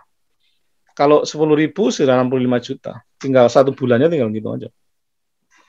Makasih Mas Ingat. Ini ada Ibu Fariha yang ingin langsung bertanya kepada narasumber kita. Monggo silakan Ibu Fariha. Assalamualaikum warahmatullahi wabarakatuh. Waalaikumsalam. Terima kasih. Ini topik dan isi materi dari seminar kali ini sangat menarik bagi saya karena hal yang sangat baru. Nah, saya ingin pertanyaan saya ini dari perspektif customer konsumen. Pertama soal solar panel itu alat-alatnya itu bisa tahan berapa lama ya, atau untuk maintenance-nya bagaimana begitu. apakah high maintenance cost, kemudian dalam jangka waktu berapa tahun harus diganti, ada seperti itu. Kemudian yang kedua tentang blockchain. Kalau saya menangkapnya agak rumit ya. Karena mungkin selama ini sudah terbiasa dengan TransferWise atau bentuk transaksi lainnya. Kalau dengan TransferWise itu kan saya gampang saja, tinggal download apps-nya, kemudian saya masukkan nomor rekening saya. Kemudian ketika saya mau kirim, saya minta nomor rekening yang akan yang akan menerima. Itu kayaknya simpel sekali. Nah, tentang blockchain sendiri bagaimana? Apakah saya harus subscribe dulu, kemudian untuk membeli tokennya itu bagaimana saya beli tokennya itu apa dari saya masukkan nomor rekening bank saya atau bagaimana? Itu apa yang praktisnya aja bagaimana? Step by step-nya, Mas. Oke. Assalamualaikum, terima kasih. Waalaikumsalam warahmatullahi wabarakatuh. Waalaikumsalam warahmatullahi. Monggo, Mas. Oke, jadi yang pertama umur dari alat-alat itu sekitar lebih dari 10 tahun, sekitar 15-20 tahun. Jadi prinsipnya cukup panjang, terus kemudian maintenance-nya cukup rendah. Kalau untuk solar panel itu cukup dibersihin aja setiap berapa minggu sekali atau sebenarnya seperti itu. Jadi sangat reliable, Bu. Jadi nggak ada masalah untuk itu. Yang pertama. Kedua, tentang blockchain, itu prinsipnya sama dengan kita kalau dengan Instarem atau TransferWise. Jadi masuk ke app-nya, kita masukkan rekening kita, kemudian kita bisa ngirim. Nah, masalahnya bedanya seperti ini. Pada waktu kita masukkan rekening kita dikasih koin, dikasih semacam token. Nah, token inilah yang bisa kita simpen, kita kirim ke orang lain. Nah, token ini kalau di-pack dengan mata uang yang stabil, dia sangat bagus. Bisa sebagai cara untuk menabung, untuk memperkirakan jangka panjang seperti apa. Tapi kalau di-pack, tidak di-pack, atau dibiarkan mengambang seperti Bitcoin atau Ethereum, dia menjadi sarana yang dinamakan sarana spekulasi. Tapi prinsipnya juga seperti itu. Jadi instead of dapat duitnya langsung dikirim, duitnya kita pegang dulu, itu duit kita. Nanti kita kirim nanti bisa, sekarang bisa, anytime juga bisa. Prinsipnya hampir sama. Oh, jadi ketika token itu kita terima, kita belum keluar uang sama sekali, begitu? Belum, uang itu ya token itu, jadi masih aman kita, nggak ngeluarin. Mau besok saya lupa atau besok saya nggak akan mau ngirimin ada karena sesuatu, ya kita bisa. Atau kita jadikan sebagai sarana tabungan, ya bisa. Ada subscription fee-nya nggak, Mas? Nggak ada. Terima kasih. Terima kasih, Bu Fariha. Selanjutnya ada Pak Agus Jamil. Silakan, Pak Agus. Silakan, Pak Agus. Baik, terima kasih Pak Jimmy, terima kasih Pak Danet. Assalamualaikum warahmatullahi wabarakatuh. Waalaikumsalam. Saya Agus Jamil, sekarang di Jakarta. Saya Ketua Ranting Istimewa Muhammadiyah Sudirman. Satu-satunya ranting virtual di Indonesia. Terus kita di kawasan Sudirman itu. Saya dulu diaspora juga, barusan pulang. Saya sekarang ngajar di UIN, ngajar renewable energy juga sebenarnya. Tapi selama ini lebih dari 20 tahun lebih saya di industri oil and gas. Yeah. Jadi concern saya dengan energi matahari ini, Pak Danet. Yeah. Selama ini yang banyak dibicarakan adalah di hilirnya, di downstream dari energi renewable itu. Saya kebetulan di oil and gas itu di upstreamnya, gitu. Sehingga ketika upstream itu kita selalu bilang cadangan kita banyak, tetapi kenapa kita masih import minyak? Gitu. Import minyak Indonesia itu sekarang sudah lebih dari jumlah produksi kita. Kita cuma produksi 800, kita membutuhkan banyak sekali. Nah, kasus itu karena apa? Karena di hilir kita tidak mampu mengolah. Jadi refinery kita kurang, gitu. Oke. Kasus di oil and gas, energi. Ketika kita mempropos pindah ke renewable energy, nah sekarang renewable energy itu pilihannya banyak. Ada solar, ada wind, ada bagaimana kita juga selama ini yang saya lihat fokusnya adalah di hilir dari energi renewable itu. Bagaimana bikin generator yang bagus, bagaimana apa Mas Ricky Elson bikin itu, Mas Danet juga bikin yang jadi di hilir gitu. Tetapi kebetulan saya di tambang UIN ya, UIN tambang. Di bagian tambang kita ternyata menemukan masalah di hulunya dari di hilir daripada pertambangan. Pertambangan kita banyak bahannya macam-macam. Omongan kita nomor 1 di dunia. Tetapi kita nggak bisa menghasilkan silikon yang menjadi bahan baku solar panel. Solar panel masih kita import gitu. Kalaupun ada di Indonesia pabrik itu adalah pabriknya assembling aja gitu. Betul. Nah ini jadi perlu dipikirkan dari hulu sampai ke hilir. Kalau kita mau pakai energi listrik misalnya gitu ya, what kind of listrik yang kita pakai?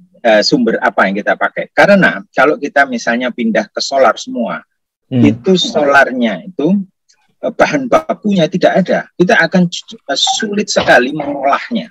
Gitu. Kan nggak ada bahan baku apa namanya silikanya, silika berlebih-lebihan di tempat kita. Tetapi untuk bikin silika mencampur silika tambah aluminium tambah tin akhirnya jadi silikon itu ternyata nggak ada industrinya di Indonesia dan sampai kapan belum digarap gitu. Nah itulah jadi apa akan kita mengalami sama ketika dalam industri oil and gas tadi itu minyak banyak ketemu tapi kita tidak ada refinery-nya ya refinery-nya nggak ada kurang gitu. Kalau di saya bisa gitu ada tapi nanti akhirnya nggak ada kemauan politik ujungnya jangan ke situ ya. Bisnis mau. Nah sekarang jadi harus dipikirkan dari ujung ke ujung sehingga kita akan mikir energi renewable apa yang kita survive dari hilir sampai hulu, dari hulu sampai hilir, hulu sampai hilir. Gitu. Ya, Mas Danet ada strategi atau ada dari pengalaman negara lain yang bisa menangani masalah dari hilir ke hulu untuk panel tersebut? Ya, jadi ada beberapa hal yang bisa saya sampaikan. Pertama adalah regulasi pemerintah, kedua itu masalah utama. Tapi saya nggak akan berusaha mengeluhkan itu. Itu pertama. Yang kedua adalah masalah yang dinamakan siapa masang pedati dulu atau masang kudanya dulu. Jadi buat pabriknya dulu atau buat pasarnya dulu. Kalau saya cenderung ke buat pasar dulu, baru kemudian buat pabrik. Dan itu always terjadi seperti itu yang baik. Di Amerika juga begitu. Buatlah pasar dulu, baru kemudian siapkan pabriknya. Jadi prinsipnya seperti itu juga di Indonesia. Buatlah pasar dulu dengan solar, baru kemudian buatlah pabrik. Sekarang ini yang kami ingin lakukan dan banyak dilakukan oleh orang lain itu adalah membuatlah pabrik baterai. Mereka sudah spend a lot of money untuk membuat pabrik baterai di Indonesia karena ada tambang nikel yang di Morowali itu. Kalau prinsip saya malah kebalik, jangan membuat pabrik baterai dulu, tapi bukalah pasar dulu. Buatlah mereka butuh baterai, baru kemudian kita develop pabrik baterai itu. Kalau umpama pada awal-awal itu kita tidak mampu mendevelop baterainya, kita impor. Tapi setelah itu kita janji untuk membangunnya dan lama-lama akan menjadi produk dalam negeri. Itu pertama. Yang kedua adalah kalau energi baru dan terbarukan tidak hanya di solar power, Pak. Ada satu lagi yang belum saya sampaikan tadi, tapi sudah tersinggung sedikit-sedikit yang dinamakan fuel cell, hydrogen fuel cell technology. Hydrogen fuel cell technology itu penghasil listrik, tapi berasal dari hidrogen. Nah, hidrogen ini bisa dibuat dari berbagai macam, mulai heat reformation dari hasil samping dari penghilangan minyak. Bisa juga dari hasil samping dari formasi gas alam, LNG atau LPG, atau dari hasil elektrolisa air yang ditenagai oleh solar cell. Jadi yang ini belum saya sampai singgung lebih dalam, tapi prinsip yang kami bangun di Amerika di Cina itu adalah mobil fuel cell electric vehicles, di mana kami juga membangunkan pengisian hidrogennya plus pembuatan hidrogennya. Itu monggo. Ya, terus pertanyaan berikutnya dari Pak Agus ini, bagaimana dengan energy return in energy return and energy invested. Ya, boleh kalau saya sambungkan begini. Silakan. Jadi, monggo. sorry. Saya senang sekali Muhammadiyah punya event seperti ini. Jadi kita ternyata orang-orang kita juga gitu ya yang concern dengan masalah. Begini, pilihan di hilir itu kan banyak, Pak Danet tadi. Ya, ada hidrogen. Kalau saya sendiri melihat curiga gitu bahwa di Indonesia ini yang paling istimewa sebetulnya adalah hydrokinetik gitu. Karena kita itu mempunyai sungai yang ribuan dan arus laut kita itu terbaik di dunia. Nah, jadi artinya ke sana kalau menurut saya ya bisa.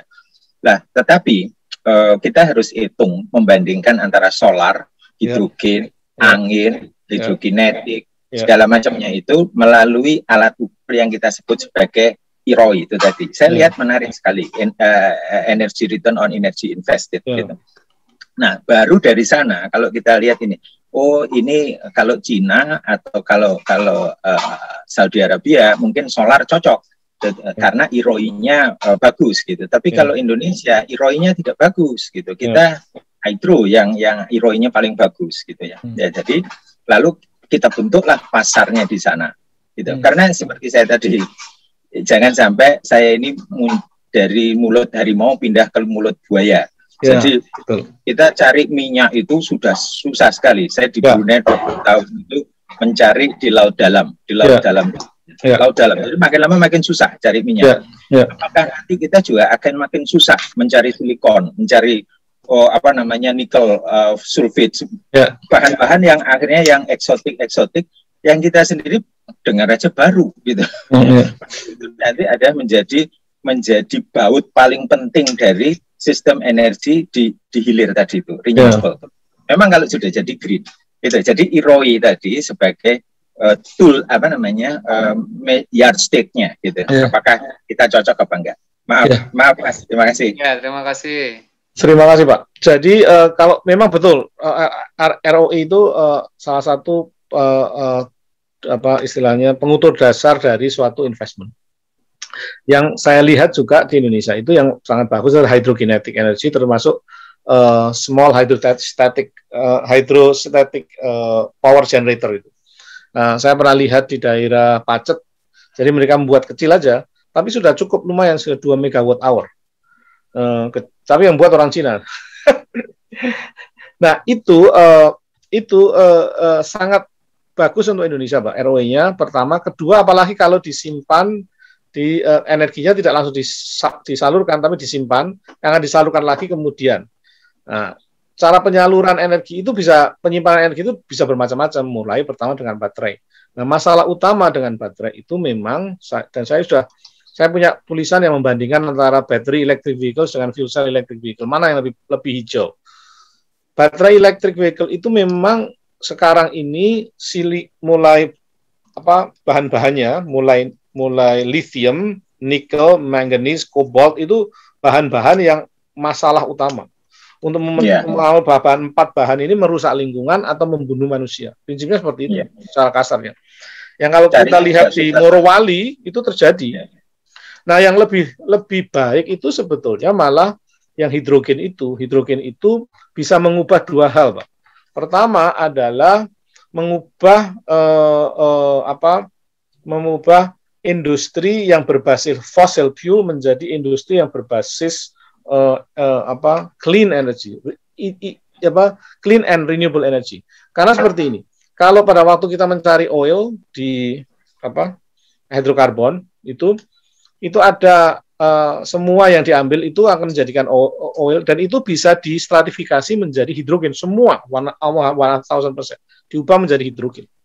Itu pertama. Kedua, gas alam bisa berubah menjadi hidrogen.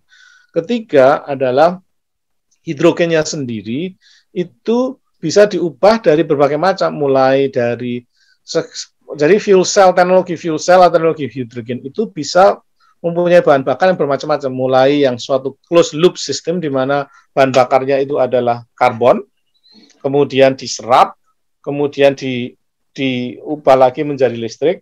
Itu menghasilkan 2 hal. Pertama, karbon yang diserap lagi, plus hidrogen yang kita bisa pakai untuk menghasilkan energi. Jadi teknologi yang ada sekarang seperti hydrogen fuel cell itu adalah teknologi yang paling bersih, dan Amerika sendiri termasuk Cina sudah mencanangkan. Cina itu malah sudah mencanangkan 20 tahun ke depan adalah abad hidrogen. Amerika 2030 semua sudah harus tidak ada fossil fuel lagi. 2035 semua mobil sudah harus hilang dari yang fossil fuel.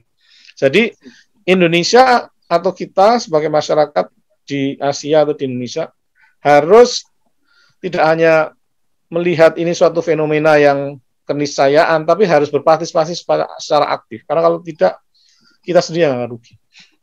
Pada saat yang sama kita bisa mengubah industri hidrokarbon itu menjadi industri yang bersih lingkungan dengan cara yang saya ceritain tadi. Khair, makasih Mas Zal. Ini alhamdulillah kita banyak dapat pertanyaan di chat. Saya akan bacakan. Dari Pak Dedi Wijaya ada 2 pertanyaan. Saya langsung dijawab aja segabungan. Yang pertama, panel untuk saat ini ukurannya berapa square meter dan kapasitasnya berapa saat ini? Macam-macam. Ada yang kedua, kenapa tidak fokus ke domestic energy supply instead for electric vehicle? Oke. Pertama adalah panel. Panel itu ukurannya bermacam-macam. Ada yang 100 kali 200, 1 meter kali 2 meter, ada yang 60 kali 2 meter, ada yang besar, ada yang 3 meter kali berapa, macam-macam. Terus kemudian solar panel itu ukurannya pun ada yang 100 watt, ada yang 200 watt. Harganya pun murah-murah. Sekarang total secara itu adalah 30 sen per watt harganya, kalau nggak salah. Itu pertama. Yang kedua adalah tentang mobil listrik. Kenapa tidak mau dalam negeri tapi mobil listrik? Masalahnya bukan itu. Masalahnya adalah industri transportasi atau transportasi secara umum itu harus berubah dari menggunakan fossil fuel, menggunakan bensin atau solar atau bahan gas menjadi yang lebih bersih, yaitu tidak menggunakan fossil fuel, tidak menggunakan bensin atau solar seperti itu. Itu yang sekarang dilakukan oleh semua orang di seluruh dunia, termasuk yang paling utama di Cina dan di Amerika. Termasuk Eropa juga.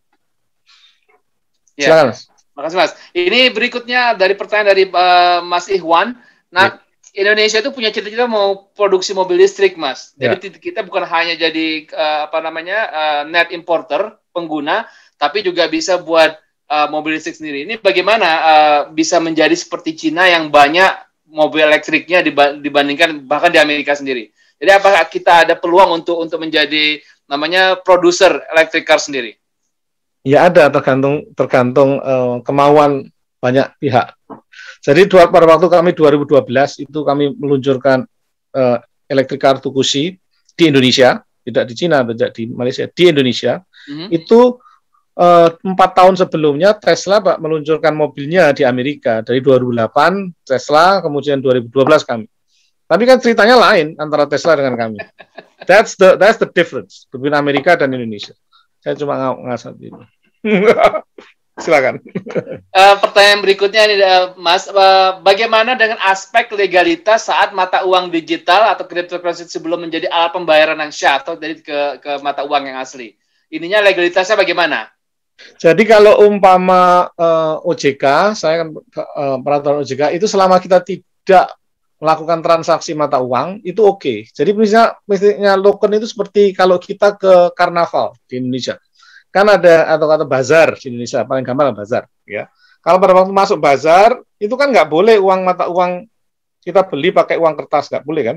Kita harus nyetor uang 100.000 atau 200.000 ke panitianya, terus panitianya memberi kita kupon. Nah, kupon itu adalah token. Nah, dengan kupon itu kita bisa jajan ke sana kemari. Nanti kalau sudah selesai, sudah habis, waktunya bisa kita keluarkan lagi, atau kalau nggak bisa tukarkan ya kita beli lagi yang lain. Prinsipnya seperti itu. Terus bagaimana dengan sisi compliance-nya terhadap prinsip-prinsip syariah, Mas? Haram atau halalnya? Dengan syariah insya Allah nggak ada masalah, karena tidak ada yang terjadi yang dinamakan prinsip utama syariah itu adalah yang terjadi yang dinamakan keraguan-raguan atau unsur judi unsur judi itu lupa saya. Spekulasi. Iya, pokoknya tidak terjadi yang sama spekulasi, betul. Tidak ada prinsip spekulasi. Orang nembak-nembak.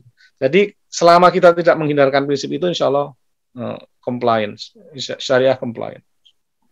Pertanyaan berikutnya dari Mbak Nana. Terus kalau seandainya kita menggunakan maksudnya kita go all in dengan renewable energy, misalnya pakai solar panel atau pakai tenaga bayu segala macam. Setelah masa pemakaiannya selesai, bagaimana kita bisa mengelola waste-nya, Mas, recycle-nya? Kalau solar panel itu kalau nggak salah sekarang kalau baterai yang lithium ion itu recyclable-nya masih belum bagus.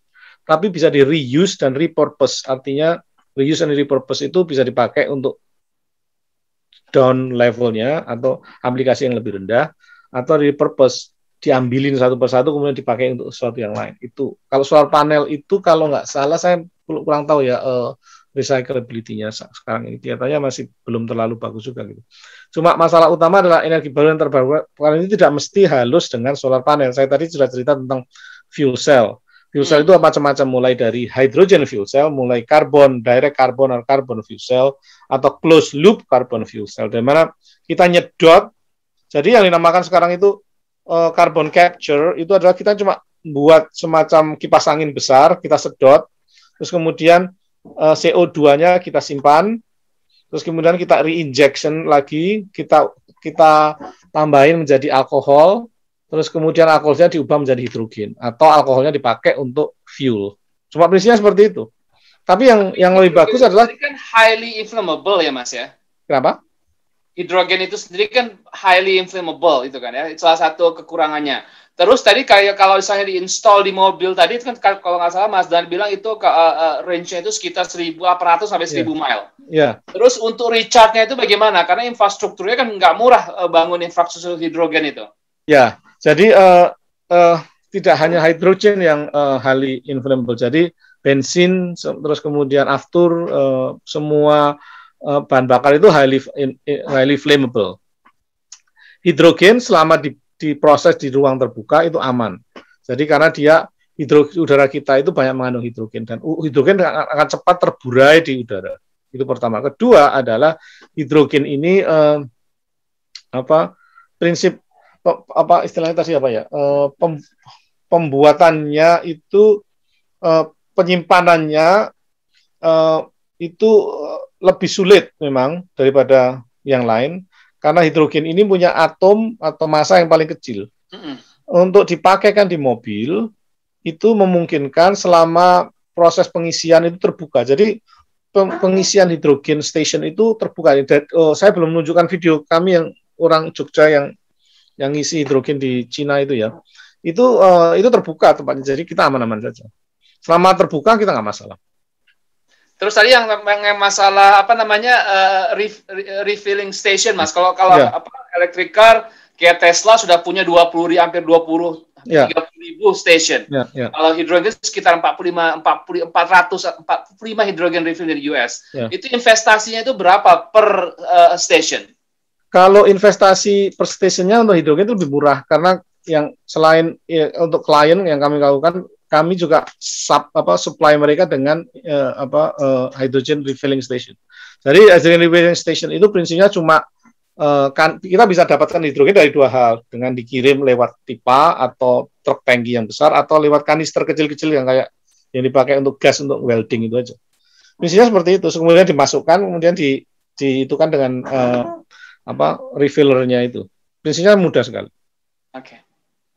Dan setiap customer yang mempunyai dengan hidrogen itu akan kami supply dengan itu. Dan untuk hidrogen itu lebih cocok sekarang ini untuk transportasi umum kayak bis, kereta api, pesawat terbang. Saya lagi ngerjakin ini yang untuk pesawat terbang ini. Bagaimana kita mampu mengimplementasikan hidrogen ini untuk pesawat angkut. Nah, kalau kita dapat melakukan itu dengan N219, IPTDI, insya Allah efeknya bagus sekali. Baiklah. Insya Allah ini saya kira saya sudah baca, saya cek sekali lagi, mungkin ada yang kelewatan pertanyaannya. Kalau tidak ada silakan, kita masih ada alhamdulillah 7 menit lagi. Mungkin silakan kalau ada pertanyaan. Ini ada anak dari Mas Alex. Salam dari kami. Oh, monggo. Yes nih, Cago. Ya, kapan nih Mas Danet mampir Itali, Mas? Anytime, Mas. Jadi Mas Alek ini buat drone gitu. Drone. Ya, drone di Indonesia, asalnya dari Surabaya, dari ITS ya. Sama-sama alumni ya, Mas ya. Tapi memang iya Mas Ganet, memang nggak mudah ekosistem Indonesia, Mas. Aku 8 bulan ini buat drone taksi gitu kan. Ya. Coba sekarang malah mau importnya malah mau masuk nih dari Cina. Nah, itu masalah utama dengan Indonesia adalah tidak berusaha melindungi industri dalam negeri, tidak berusaha melindungi inovasi anak bangsa. Itulah masalah utama. Ya. Jadi akhirnya anak bangsa itu dipaksa untuk bekerja di luar negeri atau berkiprah di luar negeri. Itu masalah utama. Kalau di Indonesia kita tidak dihargai. Sudah fenomena baru atau fenomena yang sudah berkelangsungan, Mas? Untuk sama, Mas? Untuk yang tadi, yang tidak memproteksi talent dalam negeri atau produk dalam negeri. Sudah lama, sudah sejak dulu. Jadi pada waktu saya bangun mobil listrik itu, mereka membuka keran untuk LCGC. At the same time. Jadi Kementerian Perindustrian membuka keran LCGC, low cost green card. Dari Toyota, ini tak kasih mobil 100 juta untuk menghantam itu anak-anak yang lagi mainan mobil listrik itu. The same thing lagi yang dilakukan Mas Alex sekarang. Mereka membuka keran untuk drone masuk ke dalam negeri. Padahal regulasi drone itu belum ada. Ada pun masih kerangka. Itu sama dengan what do you think the solution, Mas? Belum ada, saya kira undang-undangnya. Berarti mesti dekat-dekat dengan ring 1, Mas. Enggak jamin. Dari langit itu, Mas. Maksudnya dari langit itu. Nah, ya itu. Solusinya bukan lagi, insyaallah. Monggo, kita masih ada 4 menit. Insyaallah kalau ada yang mau langsung bertanya ke Mas Danet, silakan. Saya sudah nambahin. Tadi ada yang nanya tentang halalnya ini ya, halalnya cryptocurrency tadi ya. Ya. Secara fintech, secara syariah itu yang penting nggak ada riba, nggak ada gharar atau tipu-tipu, dan maisir itu spekulasi tadi atau judi. Jadi insya Allah kalau setahu saya ya kalau stable coin gitu nggak apa-apa. Cuman masalah volatilitasnya cryptocurrency itu gila. Jadi harap maklum aja kalau berani invest ya berani rugi itu aja. Nah, itu aja yang saya sampaikan. Terakhir Mas Danet, insya Allah kira-kira hanya ada sekitar 3 menit buat Mas Danet. Apa yang bisa disarankan buat pengurus Muhammadiyah PP Pusat? Kira-kira baby step apa yang mesti dilakukan pertama kali kalau kita seandainya mau mengimplementasikan penggunaan energi terbarukan ini atau renewable energy sama baby step pengimplementasian cryptocurrency just internally for Muhammadiyah. Oke, untuk Muhammadiyah yang bisa saya sampaikan adalah untuk energi baru dan terbarukan adalah melakukan pemasangan atau instalasi mulai mungkin kincir angin atau solar power dalam lingkup kecil dulu, kemudian terkoneksi. Kalau saya tahu terkoneksi itu seperti ini. Kalau umpama ada beberapa bangunan dari Universitas Muhammadiyah dipasang solar panel di atasnya, terus kemudian diintegrasikan dengan universitas yang lain secara elektrik wise, itu akan menghasilkan daya yang cukup besar yang bisa dipakai untuk kebutuhan sendiri atau paling tidak mengurangi expense atau biaya yang dipakai untuk listrik. Itu pertama. Yang kedua, untuk fintech itu Muhammadiyah bisa melakukan persis saya seperti orang membuat karnaval itu tadi, beli kupon saat karnaval atau bazar. Prinsipnya seperti itu. Jadi Muhammadiyah punya bazar yang merupakan bazarnya Muhammadiyah sendiri. Muhammadiyah punya panitia yang mengatakan, oh sini sebelum kamu beli sesuatu di bazar ini, kamu nukar duitmu dengan kupon ini, tak kasih kupon. Nah, setelah itu kuponmu mau kamu buat apapun terserah. Tapi yang jelas kupon ini bisa dipakai untuk beli apa aja. Orang lain kalau mau bayar sesuatu ke Muhammadiyah, pakailah kupon itu.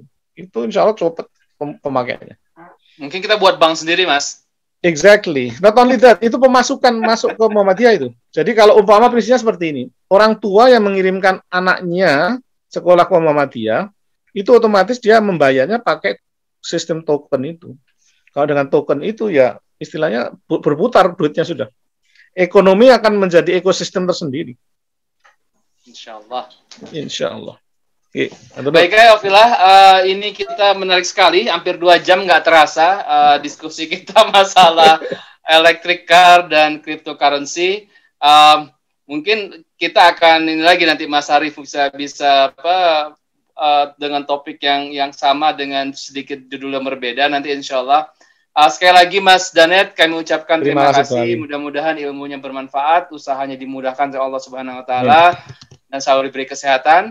Buat Iwafilah yang hadir kami ucapkan terima kasih.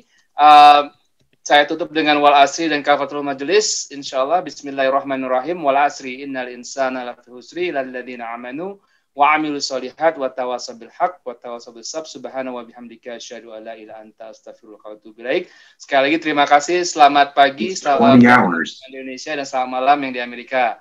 Mas Danet terima kasih banyak.